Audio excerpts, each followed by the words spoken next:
وزیر خزانہ مفتاح اسماعیل نے پاکستان کے 2021 سے 2022 کے معاشی سروے پر پریس کانفرنس کی۔ اسکیل وائز اضافہ کتنا اضافہ ہوگا؟ آج بجٹ میں سرکاری ملازمین کی تنخواہوں میں 10 سے 15% اضافے کی توقع کی ہے۔ میٹرو بس کے کرایہ میں سبسڈی دی گئی ہے۔ وفاقی بجٹ 2022 آج 10 جون کو پیش کیا جا رہا ہے۔ جنگلات میں آگ لگنے، برف باری میں حادثات سے بچاؤ کے لیے نئی مشینری۔ وفاقی بجٹ 2022 آج 10 جون کو پیش کیا جا رہا ہے۔ چھوٹے اسکیل والوں کی تنخواہ زیادہ بڑھائی گئی ہے۔ وفاقی بجٹ 10 جون 2022 کو پیش کیا گیا ہے۔ ہسپتالوں میں مفت دوائی دوبارہ شروع کر دی گئی ہے۔ آج بجٹ میں سرکاری ملازمین کی تنخواہوں میں 10 سے 15% اضافے کی توقع ہے۔ پیٹرول سبسڈی صرف رکشہ موٹر سائیکل کے لیے ہے۔ گریڈ 18 سے 19 تک کے افسروں کی فری پیٹرول بجلی ختم۔ وفاقی بجٹ آج 10 جون 2022 کو پیش کیا جا رہا ہے۔ سولر سسٹم سستا اور ٹیکس فری، الیکٹرانک سکوٹرز سستا، ٹیکس ختم۔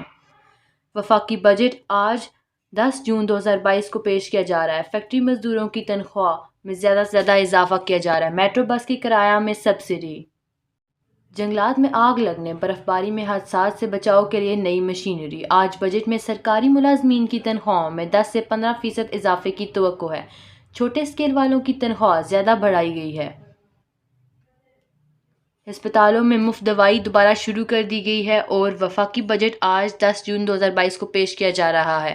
پیٹرول سبسڈی صرف رکشہ موٹر سائیکل کے لیے ہے۔ وزیر خزانہ مفتاح اسماعیل نے پاکستان کے 2021 سے 2022 کے معاشی سروے پر پریس کانفرنس کی۔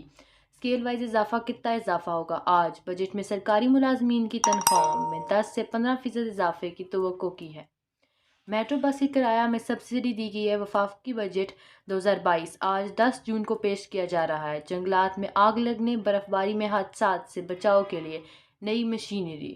وفاقی بجٹ 2022 آج 10 جون کو پیش کیا جا رہا ہے۔ چھوٹے اسکیل والوں کی تنخواہ زیادہ بڑھائی گئی ہے۔ وفاقی بجٹ 10 جون 2022 کو پیش کیا گیا ہے۔ ہسپتالوں میں مفت دوائی دوبارہ شروع کر دی گئی ہے۔ آج بجٹ میں سرکاری ملازمین کی تنخواہوں میں 10 سے 15% اضافے کی توقع ہے۔ پیٹرول سبسڈی صرف رکشہ موٹر سائیکل کے لیے ہے۔ گریڈ 18 سے 19 تک کے افسروں کی فری پیٹرول بجلی ختم۔